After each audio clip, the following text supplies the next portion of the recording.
Apakah kalian percaya jika sejarah ditulis oleh pemenang perang? Mereka melakukan doktrin terhadap peradaban dunia. Pemenang perang memiliki kekuatan untuk membentuk narasi sejarah. Mereka dapat memengaruhi cara kita dalam memahami sejarah. Bukankah itu bahaya bagi generasi kita?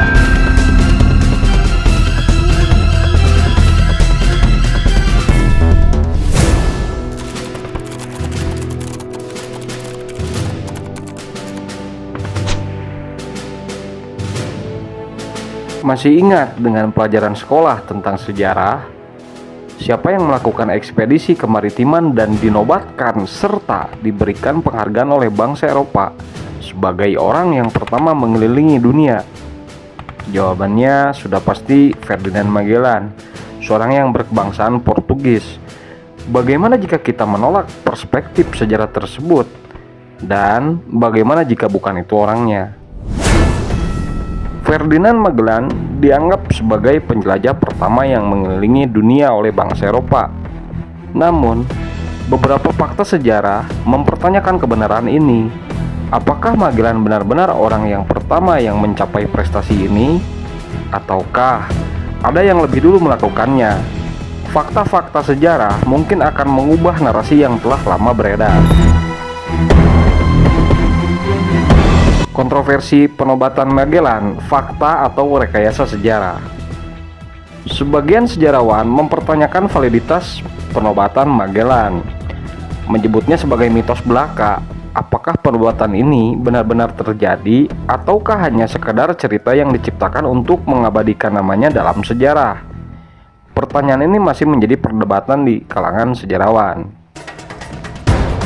Helmi Yahya dan Reinhard R. Tawas menyajikan argumen kuat bahwa Enrique Maluku, orang Indonesia, adalah penjelajah pertama yang mengelilingi bumi.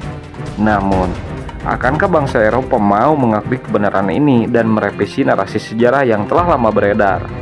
Pertanyaan ini menjadi tantangan bagi para sejarawan dan penggiat sejarah.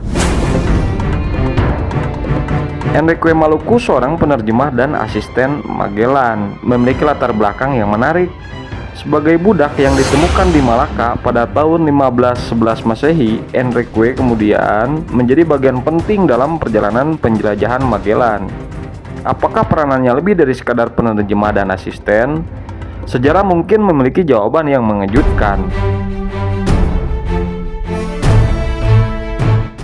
Diketahui, pelaut asal Portugis itu justru meninggal dunia saat di Filipina. Dia tewas terbunuh pada 27 April 1521 Masehi oleh Datuk Lapu-Kapu ketika perang dengan penduduk lokal. Dalam ekspedisi Magellan, Enrique memainkan peran penting sebagai penerjemah bahasa Melayu, bahasa yang menjadi alat komunikasi sangat penting antara Magellan dan awaknya dengan masyarakat di Asia Tenggara, terutama dalam mencapai tujuan mereka di Kepulauan Rempah-Rempah. Apakah kemampuan Enrique dalam bahasa Melayu menjadi faktor kunci keberhasilan ekspedisi tersebut? Peranannya patut diperhitungkan dalam sejarah penjelajahan.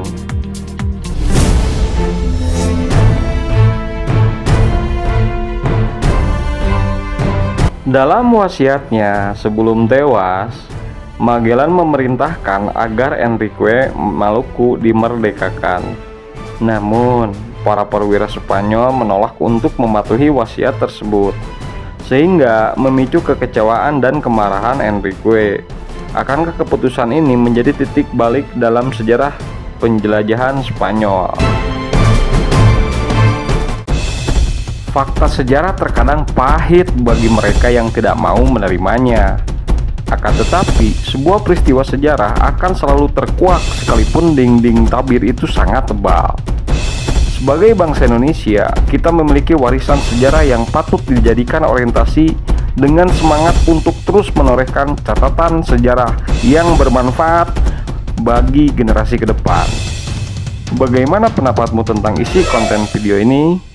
Silakan untuk tulis di kolom komentar. Saya ucapkan terima kasih banyak. Semoga konten kami memberikan manfaat bagi para pemirsa. Terima kasih.